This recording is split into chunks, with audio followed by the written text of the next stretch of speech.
What is up, pretty people? Hello, everybody. It's Rooster Grooves. I'm Jesse. I'm Jay. That makes this Rooster Grooves a production of Signl Radio. Woohoo. Woohoo is right, Jay. We're talking about Beach House. Yes. House of Beach. And how are you doing this week, by the way, before we get into Beach House? Yeah, personal lives. I'm doing good. Because we played our first show, my first show in almost 2 years last week. Same amount of time for me about. Yeah. You were on guitar, I was on drums. We were playing with Dave Cheney. That was great. Barboza, supporting Liv. Yeah, great show all the way around. Yeah, Pete Cruz opened up. Yeah, he's really good. Yeah, light band. They had an awesome band. And it's a crazy night. There's a recap video out there. Yeah. Put a little clip now on the screen. Oh, look at that. Look how much fun that was. From Quentin Peters. He did that little thing there. Crazy. Looks crazier in the video. Yeah. I mean, it's got that 90s kind of I don't know, layer over it. I don't know if you'd call it like a filter or something. Yeah, it's almost like a filter. I don't know how he achieved filter. it, but yeah, it looked like we were in an underground club in the 90s. Exactly. Which is almost what we were doing, except it was 2021. Yeah, but it was good to be back. Yeah, doing that stuff. Hopefully playing, more. sharing music live with other people. Super great. Yeah. Felt really good. Yeah. So Beach House is who Back we're to Beach House. talking about on this week's episode. Cool duo of Victoria Legrand and Alex Scally. Yeah. Baltimore duo making dream pop. Yeah. They got 7 albums out. Yeah. So they've been tried and true, making a lot of really good stuff in that genre. Mm-hmm. Dream pop being kind of mystical, hazy, ethereal, indie rock. Yeah. A lot of the time. Sweet, light, Yeah. kind of breezy. Yeah, kind of heavenly. Yeah. Kind of wishy-washy. Not in a bad way. That wishy-washy has a bad connotation, doesn't it? It does, I think. Yeah. Okay, I take it back. Not wishy-washy. Because synths. Yeah. Really, are like cool arpeggiated stuff, or just kind of really droney synths, creating nice, thick, pulsating textures. Yeah. And stuff. And then, Alex Scally is the guitarist and producer of the band. Yeah. They both produce, they both write, but he's the guitarist, and then Victoria is the lead singer. Yeah. And she has a really nice, like contralto style, low voice. I don't know how to talk about stuff. Low frequency range. Range is the word I'm looking for. Yeah. Mm-hmm. But she also goes into some like upper ranges and falsetto she experiments with, which sounds really nice. Yeah. But yeah, it's kind of psychedelic, dream pop, indie rock. Mm-hmm. And they kind of, we can talk about it a little bit as we go, but they kind of keep hitting that nail on the head, and they do this dream pop thing really well. And I guess I was reading, they weren't really dream pop. They weren't really trying to be dream pop, but dream pop kind of, the genre name and the definition kind of fell into what they were doing, and they kind of met in the middle a little bit. Yeah, just kind of found them instead of them kind of striving to be that necessarily, sort of thing. Yeah, exactly. So I think dream pop was kind of coming from some other bands or genres like My Bloody Valentine and kind of these shoegaze kind of bands where they're just kind of, it's really jammy, really cool sounds. Yeah. Basically from a rock format, with guitars, like shoegazing comes from like guitarists looking at their pedals, down at their shoes. Yeah. And then, so that kind of music and this kind of genre changed over time and kind of met where this dream pop and where Beach House kind of fell into. If that makes any sense. Yeah. That's about right. And I think like in later years, more of like an electronic, I was going to say infusion or something, inclusion of like more sort of electronic sounds into that indie rock vibe kind of thing. Right. Synths, sort of like drum machine beats, but not in a crazy way, like just kind of simple sort of stuff. Like head nod, not head nodding in a hip hop way, but sort of just it draws you in. What's the word I'm looking for? We missed our podcast last week and we're rusty. Yeah, we're rusty on the words. But you get the idea. We get the idea. Yeah, I get what you're saying. We're trying to talk to the people, though. Exactly. Yeah, I know They what get you're what saying. you're Yeah, we don't have to say anything. This isn't a podcast. They or can read anything. our minds. Yeah. Yeah. Insert your own thing here. Yeah. No. Your own definition. There was a definition though. It just kind of lulls you in, like kind of meditative. Yeah. But like you said, that's one of the main components is using these simple, kind of old school drum machine sounds. Yeah. And they just have this thing pulsing in the back, simply holding down the rhythm and the beat, and then that's what allows their guitars to intertwine with the synths and the vocals to lay beautifully on top and really create this lush textured environment. Yeah. So so really cool how they're doing drums based vocals. They are including live drums on a lot of songs now. Yeah. I think more and more as they went through their discography. Guitar's been there the whole time. Yeah. But yeah, it is that nice mix. It's dreamy, it's hazy, and it has the elements of electronic use of electronic technology, and then live instrumentation creates a really cool vibe. Yeah. Yeah, and I think mostly they said they used the fact that there were only two people to their advantage in terms of keeping the sound simplistic. They've even said minimalistic, and seeing what they can do with the minimalism, like within those sort of confines kind of thing. And yeah, they do have an extra guy, James Barone. I don't know if he's been there since 2016. He plays drums live with them. So I think live they perform as a 3-piece, and he's on some recordings. But he's the only other extra person. Like the rest of it is done by Victoria and Alex. That's pretty impressive. Yeah. And some of their influences they mentioned. I haven't heard of some of these, but This Mortal Coil, Cocteau Twins. Oh, I've heard of them. Yeah. They're kind of dream pop shoegaze. Yeah. Like back in the day a little bit. I think the singer from Cocteau Twins was on a Massive Attack album at some point as well. Okay. Yeah. Sick. The Zombies, Brian Wilson, who's one of your faves, right? Brian Wilson. Francois Hardy, Neil Young, they mentioned a lot. Big Star, Tony Caro and John and Chris Bell. Don't know those two people either. Neil Young, they said they really inspired him by his sort of integrity. Like apparently he's someone that doesn't really license music for commercials and stuff like that. And they mentioned that as being something that they kind of value, or, that sort of integrity of not really, I guess, selling out. They didn't say selling out, but I guess that's what you call it, right? No, yeah, that's impressive though. I think, Neil Young is a pretty influential person in music in general. What a guy. I hear he's pretty chill. Yeah. And pretty normal. I haven't really quote unquote listened much to his stuff, but but he's got that one song about an old man, pretty good. Okay. He's in the same sort of generation as Eric Clapton, right? Like the 70s, 80s was his heyday, I think. Yeah. But he's still around. But he's still going strong. Yeah. So he's out there. Yeah. So he's great influence, I guess, apparently. And have you heard of Nico, this old French singer? No. I think she might not have done much. I think she did one album that was popular around the time of Lou Reed sort of era. Okay. Like that's like 70s. Velvet Underground sort of. I think there was some similarities with people around then. I like her stuff. People don't like her stuff. But some people have mentioned Victoria's vocals sound a little bit like Nico's. Okay. Like kind of, I don't know, like strong brooding. I thought Nico was sort of brooding. No, kind of haunting. Haunting, yeah. I would say Victoria Legrand's vocals are kind of like that. If that's kind of what we're talking about, is haunting, beautiful. Yeah. And the production style they use is kind of layered and rich. Yeah. So just beautiful. Yeah. It sounds like, I think somebody was describing it as like beach house sounds like elevator music. If the elevator was ascending to heaven. Oh. Kind of adds on to that second half of the phrase. Yeah.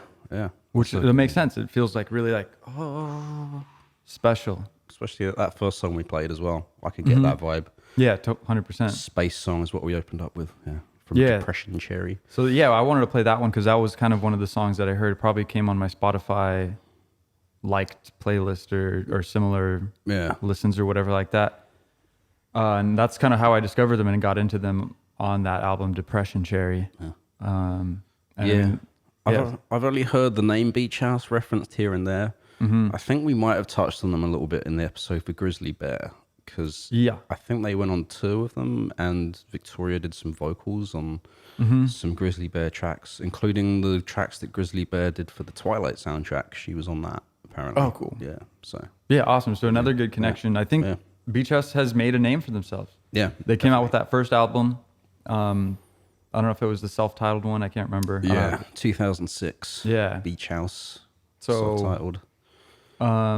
Recorded on a 4-track yeah. in 2 days.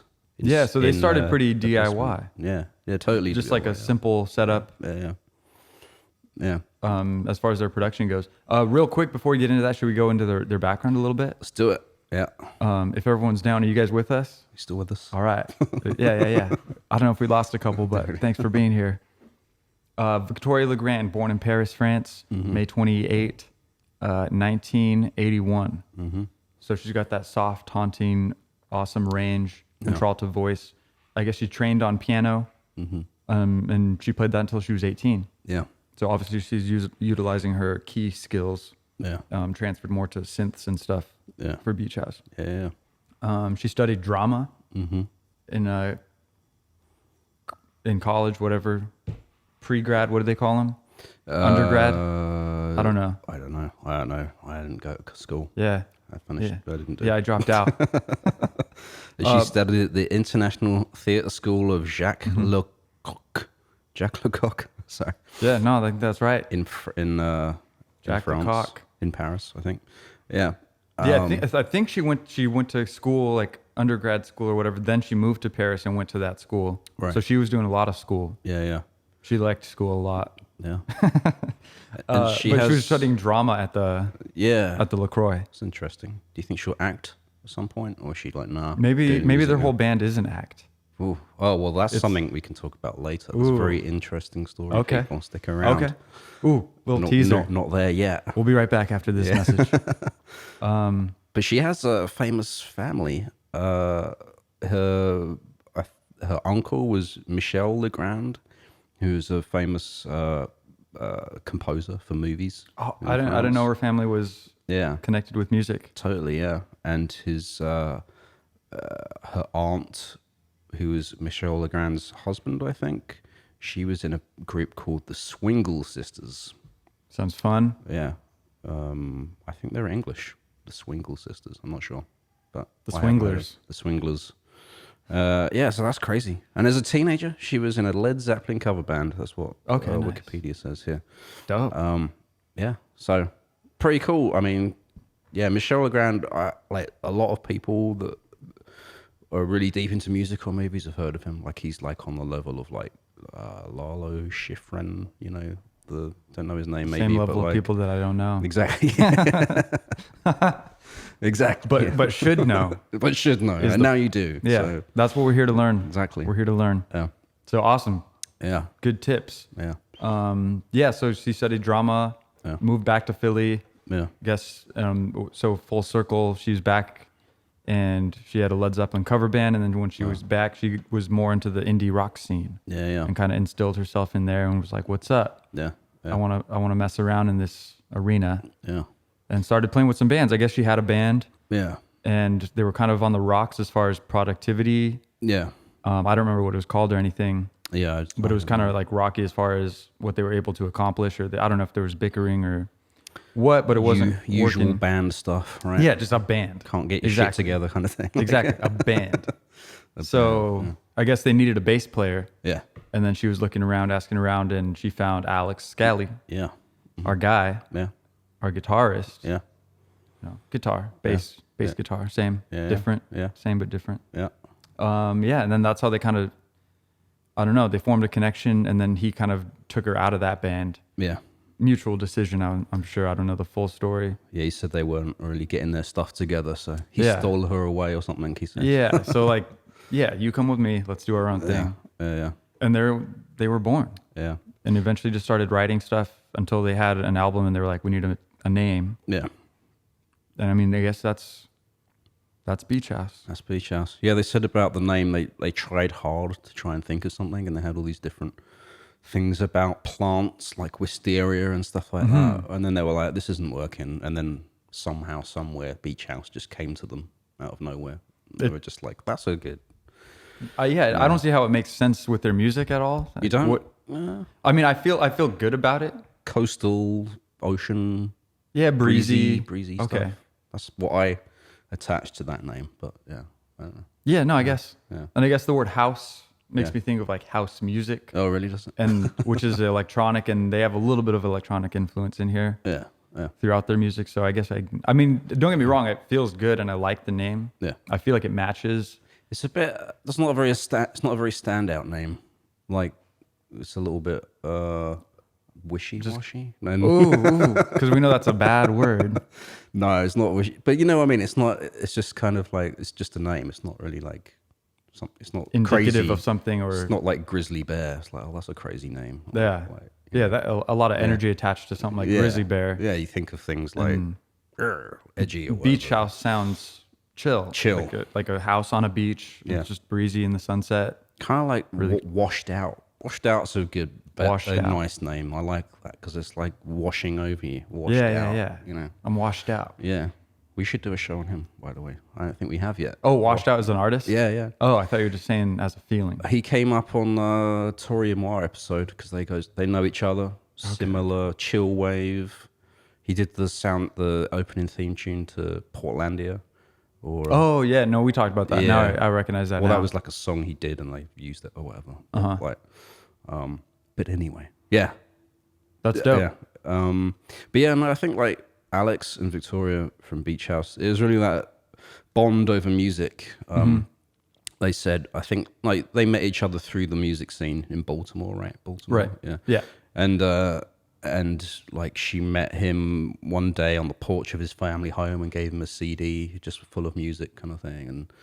And that was just really, just their love and passion for music. Like they're on the same page and like. Yeah, just very meant to be. Yeah. They're able to create really good stuff. Yeah.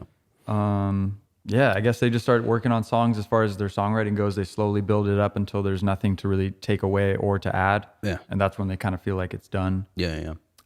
It seems like this duo never really has a plan for as far as their band name, as far as what they want to do, the next album. They just kind of want to write music and share that. And so that I vibe with that. That's the best way if you can make that happen, just channeling. Like, I've heard some other people say like you're supposed to be, well, not supposed to be, but like it's kind of like you're the vessel to let the music come through you and out of you. Right. Not necessarily that you're trying to forcibly create something. It's like, Like engineer this level of success in the industry. Yeah. Get this much money. Yeah. Do this or that. Yeah. Just kind of, take it, let it flow through me. Yeah. Be the music. Yeah. That's something that Victoria said as well. Seeking fame is a dangerous path to travel, she said. She said, if you love something, that's what will really take you places. Yeah. So, I feel like they just believe in that. Yeah. And then they just go. Yeah. So, I mean, freaking right on. Yeah. That we could loop back around to their first album. Yeah. Did I put a song on that playlist we could play? Beach House. Yes. Master of None. If you're down, There's a track. let's get a little ditty off that first self-titled debut LP. Here we go.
Master of None from Beach House, from their debut album, came out in 2006.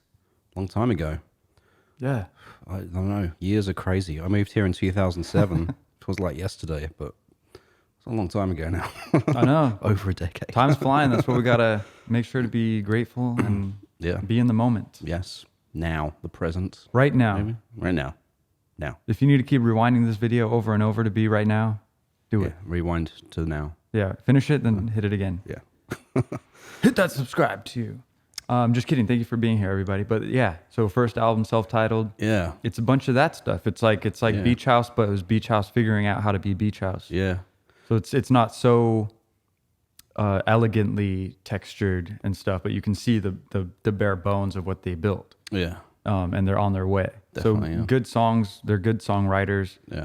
Song crafters. Yeah. I can't believe, recorded on a 4-track in 2 days in Alex's basement, apparently. Yeah, I'm sure they must have wrote for longer, but recorded. I'm quickly. sure they had all the songs, all the parts down. And I think they kind of continued that way of producing their music before, is like basically making a full demo. Yeah. Like, here's all the parts. Yeah. And then eventually, I think it was Depression Cherry, they wanted to go into an actual studio. Yeah. Or maybe it was even an album after that. But they did the same exact thing, but then they re-recorded every meticulous line really well. Yeah. And, high production, high fidelity. Mm-hmm. So it's, more elegant and crisp and clean. Yeah.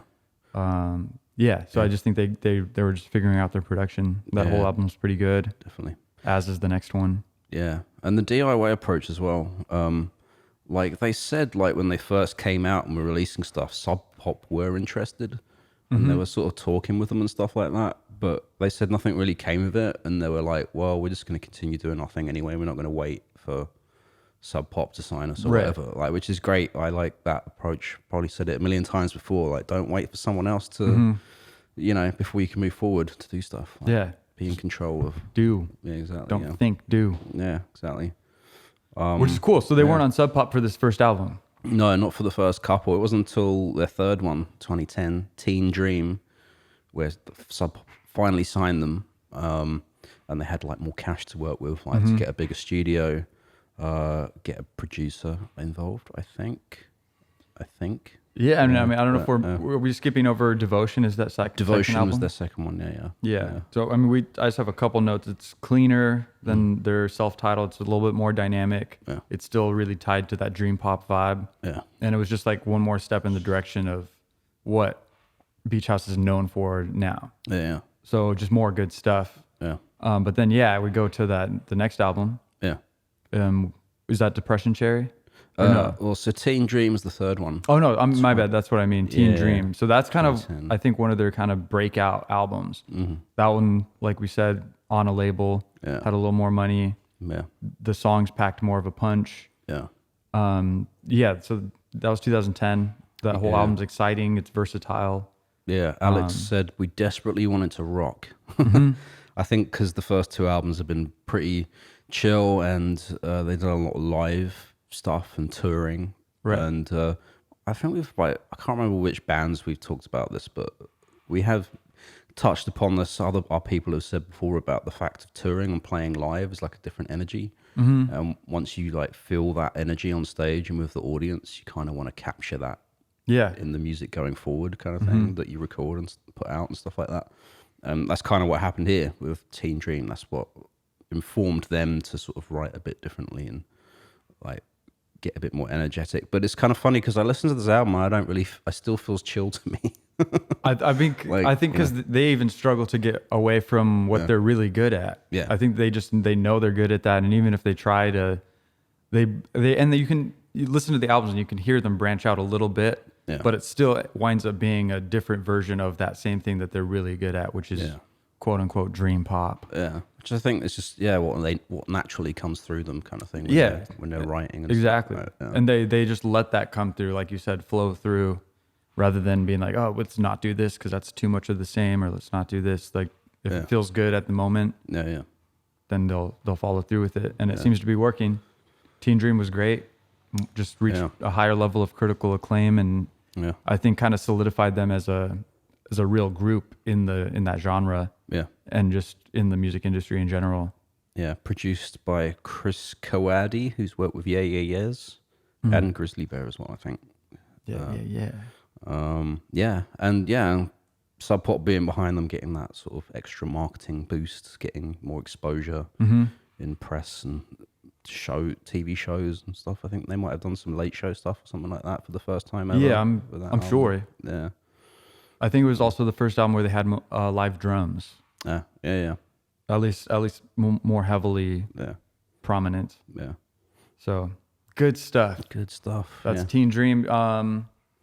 I guess like one more thing about that is they said they used to use reverb a lot on some of their first two albums. And this time they wanted to strip that away, but they said they did it in a way where it still feels like the reverb's there, even though it's not technically there, kind of thing. They were sort of playing around with that expansion of sound that you can create or something like that. They were saying, which is interesting. Like, yeah.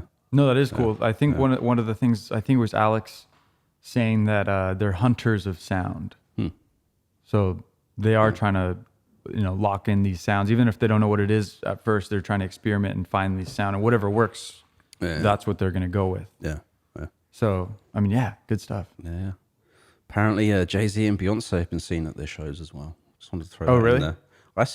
They seem to come up a lot. They're always like around music. Well, go to shows and stuff. Yeah. They are out and about. Yeah. They're fans. Good for them. Exactly. Yeah. Good for them. Seen a little band like Beach House. Exactly. No, but I mean, just goes to show that they're doing real stuff that huge artists also vibe with. Yeah. And that whatever that means. Yeah. That's some level of success. I would say I'd be able to quantify that and say it's somewhat objective. Yeah. I'm just like saying all kinds of syllables and words, and they just who knows what's going to come out next. Yeah. They also said for this album that they actually demoed every song like completely, like from beginning to end, and so they didn't say this, but we've heard other artists say this as well. It's kind of because it's that sort of like anxiety of going into a big studio that's being paid for, and you don't want to waste time, kind of thing. And so like for them, actually, they said this was just about re-performing like everything they demoed, kind of thing, in a better studio. So they were specifically recording, not really writing in the studio. Yeah. So they already got all of that writing stuff out of their system before they showed up, and it's probably the most professional thing they could have done. Yeah, I think so. Yeah, definitely. 3 weeks it took them in the studio, but that's cool because you can really focus on how it sounds and create. Going back to what he said about hunters of sound kind of thing, you can really spend the time honing that rather than trying to figure out how this verse goes into this chorus or whatever. And which chord voicing should we use? What chord progression? Yeah. I mean, that's writing. Exactly. Just a good way to compartmentalize. Yeah. And get a lot of the writing done, the engineering of the music, of the composition, the orchestration is what I mean. Yeah. And then go in and record that meticulously without having to think about both sides of the equation. Yeah. Compartmentalizing, I think that's a good thing to do in other aspects of life too. Yeah. Be able to concentrate on this, then move to this. Yeah. I mean, I think even multitasking, I would say people can multitask. Multitask? Oh. Well, I just think multitasking is more doing things in quick succession and going back and forth rather than it is actually doing things at a high level at the same time. Yeah. Yeah. That's like a lot of quick tasks all at once versus... Yeah, if that makes any sense. But I mean, obviously, like our heart's beating and we're breathing at the same time, stuff like that. On a physical level. But if you think about it too much, then you go, everyone's thinking about their breathing now. Exactly. No. I hate when people do that. Yeah. I'm sorry. No. The people that are out there in their headphones now. No. Yeah. We'll get you away from Turn that this thought. video off. Yeah. I just messed everybody up.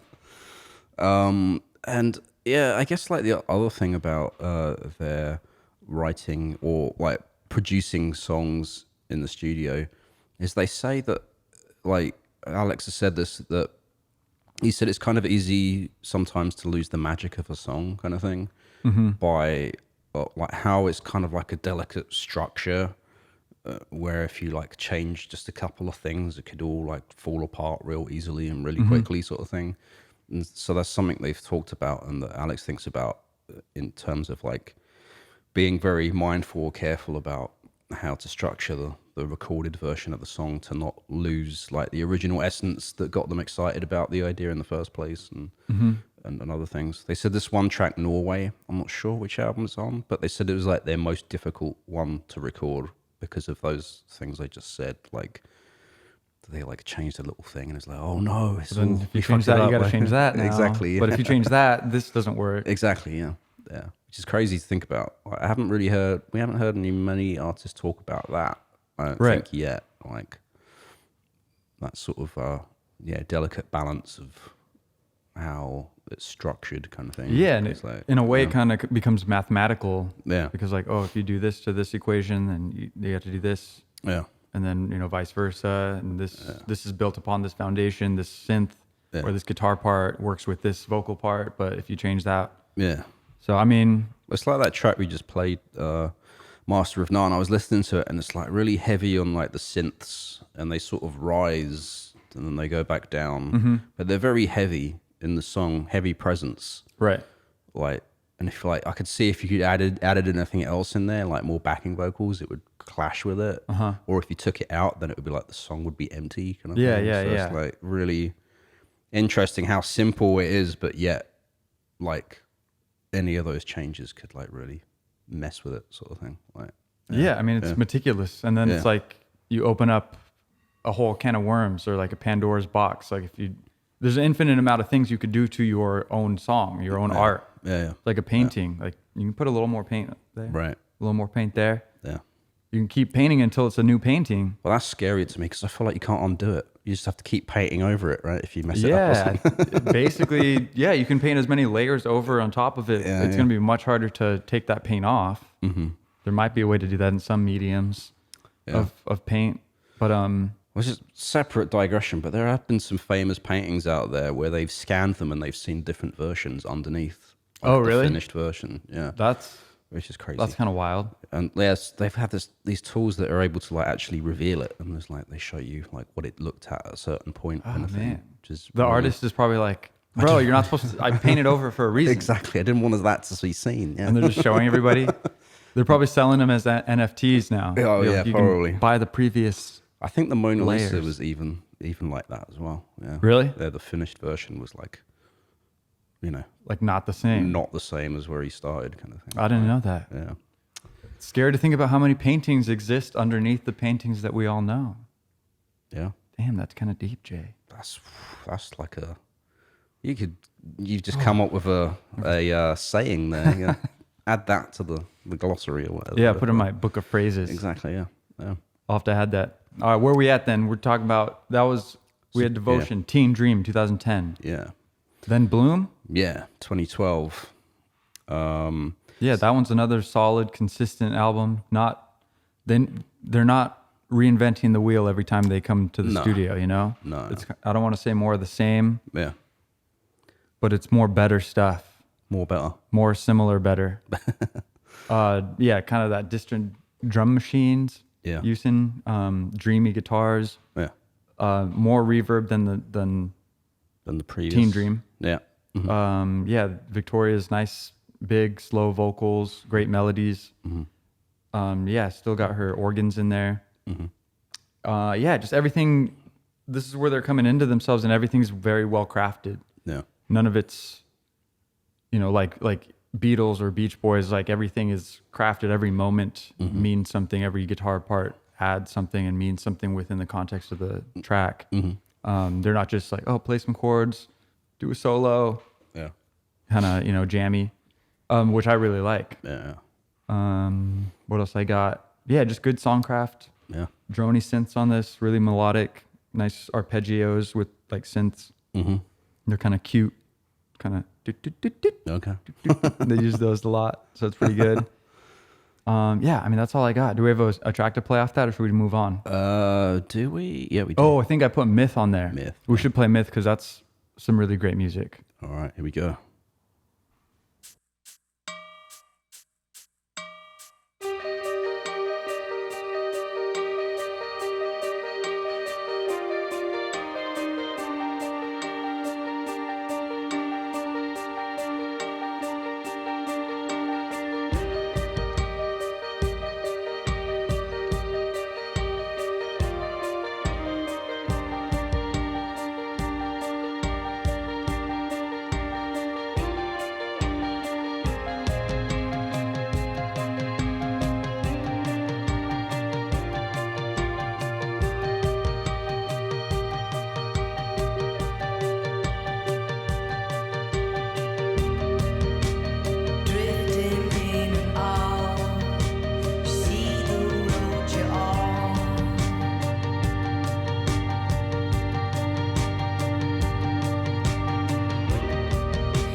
That's a grand song. I would say grand. Yeah. Yeah.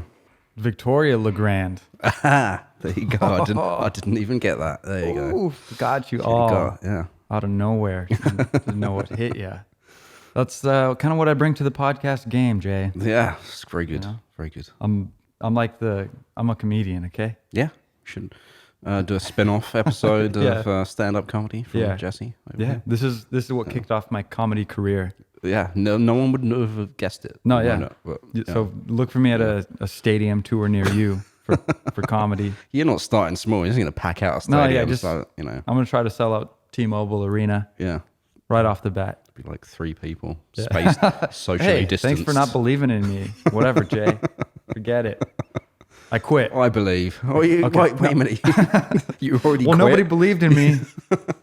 You booked the stadium tour and now you quit. Canceled. I'll be back next year, everybody.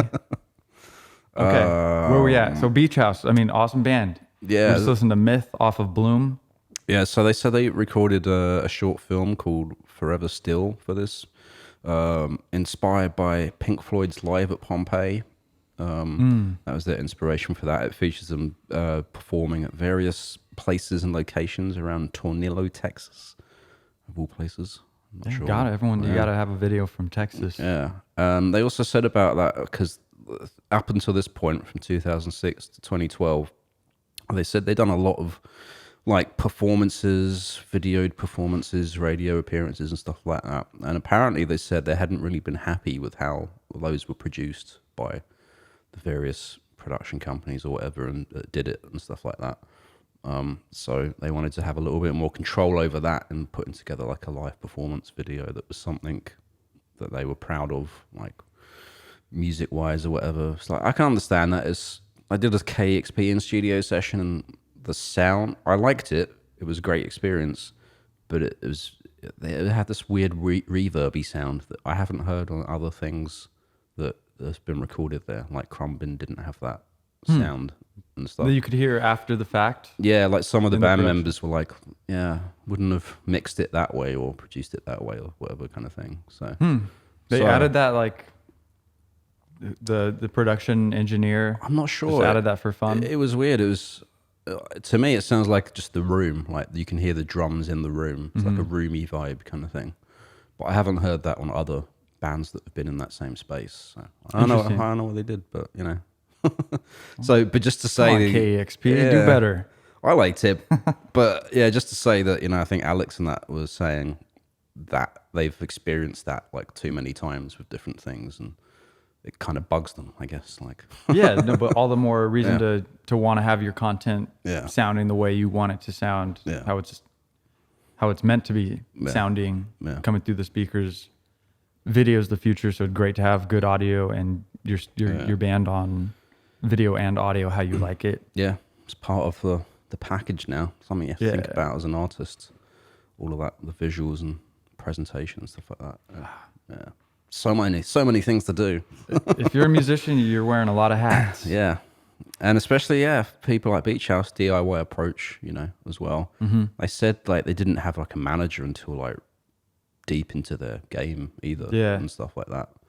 I'm not even sure if they had it once they got the Sub Pop deal, if they had a manager yet, or like it I came don't even know if later they or have a whatever. manager now. They might have left. I don't know. Yeah. Who needs a manager anyway? Yeah. What do they even do? Come on. Yeah. Well, some of them do nothing. That's what I'm poking at. Yeah. So I've heard. Yeah. But no, I'm just kidding. We love it. Yeah. It'd be fun to be a manager. I don't know about that. I don't know if it would be fun to be a manager. I don't want the responsibility. That's crazy. That's another thing. You have to wear, if you're a good manager, you kind of have to wear all the hats as well and Yeah, same. be there for everything. Like I've heard Chance the Rapper. I don't really dig his music so much, but I watched a documentary, I think it was on Noisy, with like his manager. Mm-hmm. And he was like an old time friend of his, and he decided to manage him, but it was like the way he said it, it was like, I have to be there for everything. Like if you're moving house, like if you like just to support every part of your lifestyle to, make sure you can get done what you need to get done, kind of thing, to create your art and stuff like that. Yeah, I Like, think that's it's like- good. Yeah, Some of the managers I've heard of, local guys around here, like they're like a ghost. Yeah. Like I never seen them. Never met them. They're not even at the show. I've been in bands that have managers and they're like, Yeah. you have a manager? I've never heard of this person. Like your manager's like just an email contact who you just tell what you're doing. Like, hey, Yeah. what are you doing for me? Exactly, yeah. You just give them a cut of your shows and stuff. Like, here. I hope not, but yeah, that's shady. A lot of just throwing shade at managers on this show today. First time we've done it though, in 50-something episodes. Yeah. So, Yeah, it was we've been a waiting. first. We've been waiting, yeah. But we don't have a particular story about their manager, so it's not like we're having a go at anyone. No, yeah, nothing personal. Yeah. I'm sure Beach House has a great manager. We'd love to have you on if you're listening. Yeah. We'd love to pick your mind, have a couple questions for you. Yeah. About the House of Beach. But yeah, thanks for being here, everybody. We're talking about Beach House. Are we on? What's the next album we're on? Depression Cherry 2015. Oh yeah. So do we have? Let's play another song off of that one because that's the album. Like I said, we started the podcast off. Yeah. And that song was really good. What was that song called? The one we opened up with was called Space Song. Yeah, so that's one of the cool. songs that I was introduced to Beach House. Yeah. And subsequently the rest of that album. It's probably the first album I listened to by them all the way through. Nice. Do you have another favorite from that album? I don't know. I didn't put one on the list. You did not put one on the list. Just apart from Space Song. Oh yeah. Well, that was it. Yeah, is that it? Let's play it again. Just play it again. We don't have to play it again. I did I've been making this playlist or for our Roots to Grooves playlist. Oh yeah. Mm-hmm. And there was one episode where we did play a song twice, and neither of us Which episode noticed was it. that? I can't remember now. Damn. I'm gonna start writing notes of stuff I find in there because it is kind of interesting or kind of funny to see. That's funny though. I didn't even catch it because I edit it as well. No, yeah, exactly. So we're choosing the songs, we have it recorded, Yeah. and we have somebody editing it after the fact, and it got through everybody. All through the filters. Yeah. Which is funny, but no harm, no foul. Yeah. So you're saying we could intentionally play this song now and it'll be fine? I think we shouldn't now that we're aware. And if you want to hear it again, just go to the front part of the video. Yeah. But I say we just move on in that case. Sure thing. We can play some more fun stuff. Yeah, we have some other ones from at least one more from their 2018 album. But the thing I alluded to earlier, and I think it was around the time of Depression Cherry, and I'm not sure if it was after that album came out or before that album come out, but the guy from the Flaming Lips, are you aware of the band, the Flaming Lips? Oh yeah, very aware. Very cool. Yeah, Wayne Coyne, I think, is the frontman of that band. He had a new podcast, and he had an interview with Beach House and a debut of a song called Helicopter Dream, I'm Awake, in brackets, I'm Awake. And people loved it, got like rave reviews everywhere. And then Beach House came out and said, that wasn't us. We didn't give an interview, and we don't have a song called Helicopter Dream, I'm Awake. He was interviewed for that? I haven't heard the podcast clip, but apparently they're interviewed, and they have this debut of this unreleased track. And then Beach House said that wasn't them, it was faked. They said they don't know who did the song or who did the interview, but it wasn't them. It wasn't on video? It was on a podcast? We'll have to track it down. I think it was just an audio. It wasn't a video thing. So audio. So somebody was impersonating? Yeah, someone had written this song or whatever. I don't know. Let's see if we can. I mean, that's identity theft. What is it though? If you're like, I don't know. If you're putting out a song that hasn't even been written by them, is that right? I don't know what that is. This is some kind of weird legal loophole. It's because they're not technically doing anything wrong. Yeah. I mean, it depends on if it's a good song. Yeah. If Beach House can stand behind it and be like, it's all right. We'll take that credit. It's not on YouTube, so maybe it has since been erased from the internet. Hopefully their manager's on that. That's a job for the manager. Where's the manager at? Where is he? There's a Reddit thread. Someone says, does anyone else think Victoria's fake voice sounds a little like Carrie Brownstein? She's a fake voice? The fake voice from this fake song that we can't find, that's not on the internet right now. This is a marketing scheme. Maybe, yeah. I think Noisy. It's a PR stunt. Yeah, Vice or something. They said it was like the best troll of 2015 or something like that. Like, but even like Flaming Lips are massive. They're huge. They're like almost a stadium band. No, they're absolutely massive. So like, what was he just doing this to like get listeners to his new podcast or something like that? We should do this. We should we should debut a song from from Tori Moi. Well, yeah, we'll get some AI to create a version. Oh yeah, like we're listening to that Nirvana AI. Oh yeah, that was awful. Did we actually played that on air? I don't know if it might have been on the one where we were just talking about random stuff.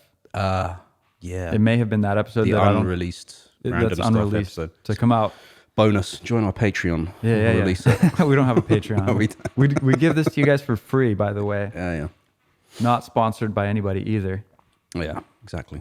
We're just here for you, and we're here for ourselves. Yeah, to learn, to grow, to get inspired. But yeah, that was a little crazy story. I didn't hear about that at all. I see in your eyes when I'm telling you this, it's not computing. No, you don't understand what's going on.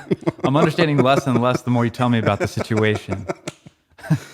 Well, hopefully it made sense the way I explained it. I don't know. Doesn't it make sense to me anyway? But if anybody has a answer to this story or any other tidbits of info, this is a perfect opportunity to hit us up. Yeah.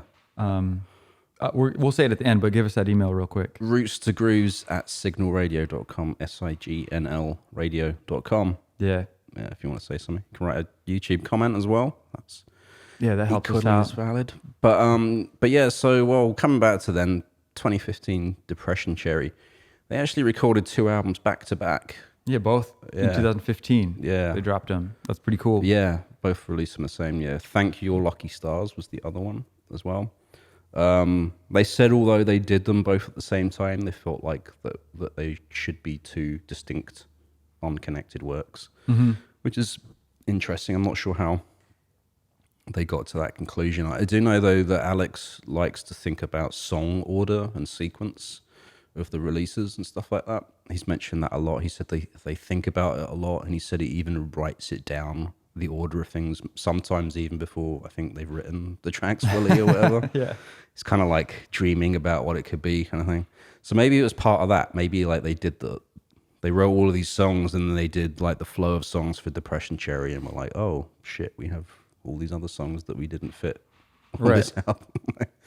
I don't know. I'm guessing. I'm spitballing. No, totally. But like, yeah, again, back to kind of compartmentalizing. And I know some artists will get that vibe. They'll come up with the title of their album or a song before they write anything. And they just try to follow that vibe, that feeling that's inside, and then try to let the music come out and fall into that kind of that zone or vibe that they created with their, or whatever. I don't know. What are thoughts even? Yeah. You know, where do thoughts come from? Different dimensions? Do we come up with our own thoughts? I don't know. Anyway, that's random. Yeah. But good stuff. Anyway. Good stuff. Yeah. Depression Cherry. What's the second album in 2015? Thank Your Lucky Stars. Yeah. So I mean, I don't know. I don't have any notes on that one. It's fine though. It's good. Yeah, they have a lot of stuff out that I haven't I don't get time to listen to every album, especially with like artists that I definitely listened all the way through to the first one, Beach House, and a bit of Teen Dream, bit of Depression Cherry as well. Yeah, so all the good ones. The good ones, I guess. Yeah, I randomly listen to the good ones. I mean, they're all good, but those are the standout ones, right? No, 100%. I would say the same thing. Yeah. Teen Dream, Depression Cherry, put them on next level, and then I don't know. I guess we go to 2018. Yeah, let's just loop because that's what everyone wants. Album 7. They did just before this put out a B-sides release as well. Just some extras that were out there. Didn't know that. Good to know.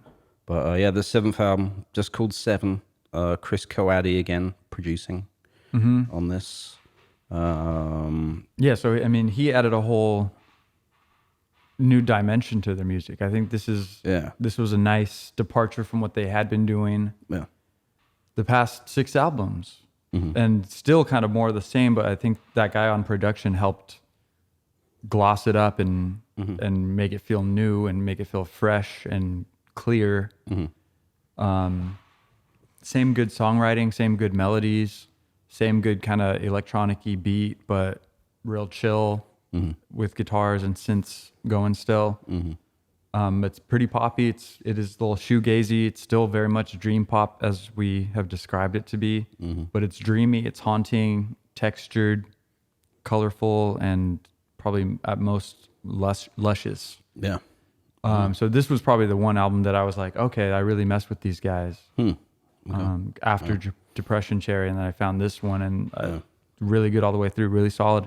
Just feels more robust than everything else from their discography. Interesting. Just feels a little bigger and bolder and brighter and kind of more hopeful and happy a little bit. Like it's still haunting, but hopeful. Anyway, I don't know if that makes sense. Yeah. Kind of melancholy because they have this kind of depressed kind of vibe in some of their stuff. Yeah. Yeah. But it's like they're figuring stuff out. Yeah. And I feel like that's why people gravitate towards this band, because it's like they're feeling things and they're communicating that feeling with the music. So yeah, they said about this album as well, they wanted it to be about rebirth and rejuvenation. okay, so that sounds exactly right. Yeah, and they said they wanted to shed some of their self-imposed limitations that they put on themselves in previous albums, which meant like they said that they didn't want to. Well, they said usually they've been concerned about if they have recorded something, how they're going to perform it live. And they said this time they just threw that out the window, and they were just like thinking about how to layer up the songs in the studio, regardless of whether they could perform it live or not. I think that's what makes all the difference. Yeah. I think that's where I would draw the line between why I like this one more than it's probably my favorite one from them based on the production style alone. All right, yeah. So, yeah, to what you were saying. Yeah, and they said some songs don't have guitar, some songs don't have keyboards anymore. Yeah, and they were just like trying to not let the instruments dictate what they were doing. Right. And instead let the creative mood drive it instead. So I love it. I think seems it works. to have worked. Yeah. Yeah. I mean, that's pretty much all I got on that album. It's arguably one of their best, I would say.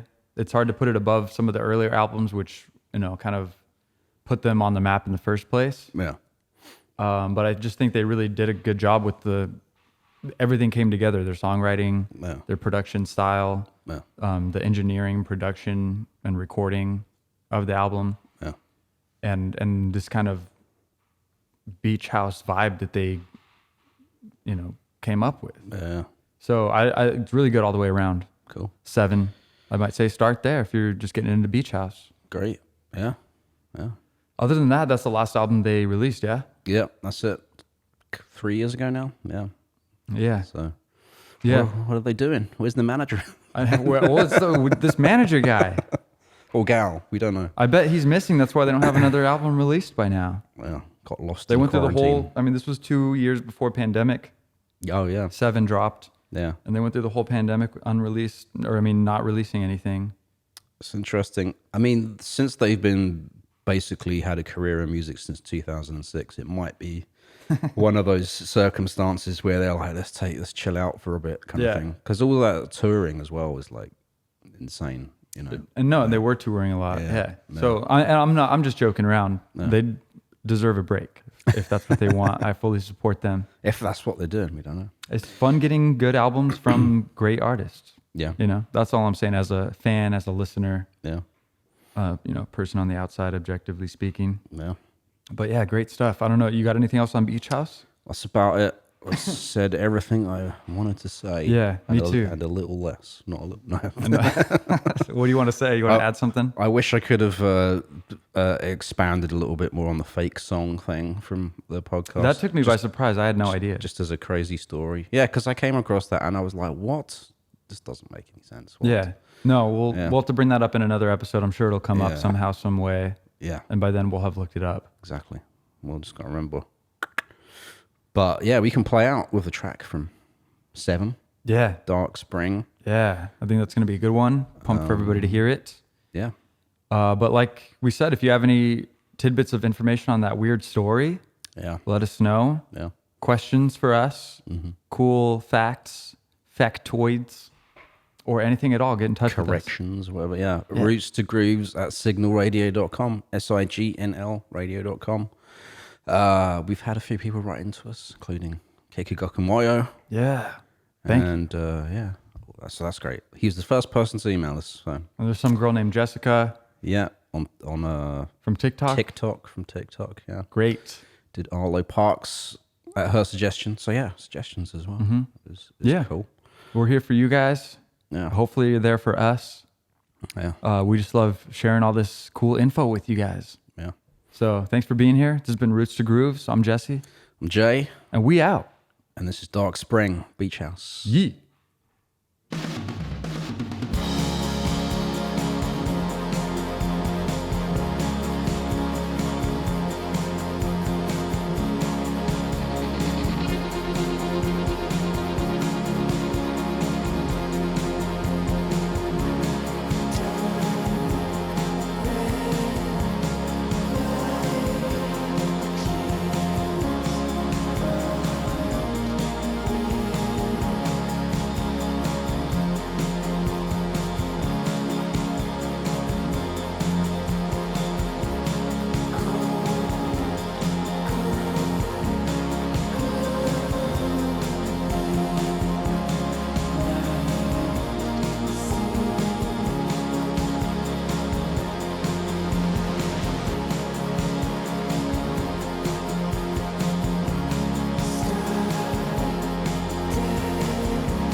Roots to Grooves is a production of Signl Radio. For more music and independent culture, visit signalradio.com. That's signl radio.com.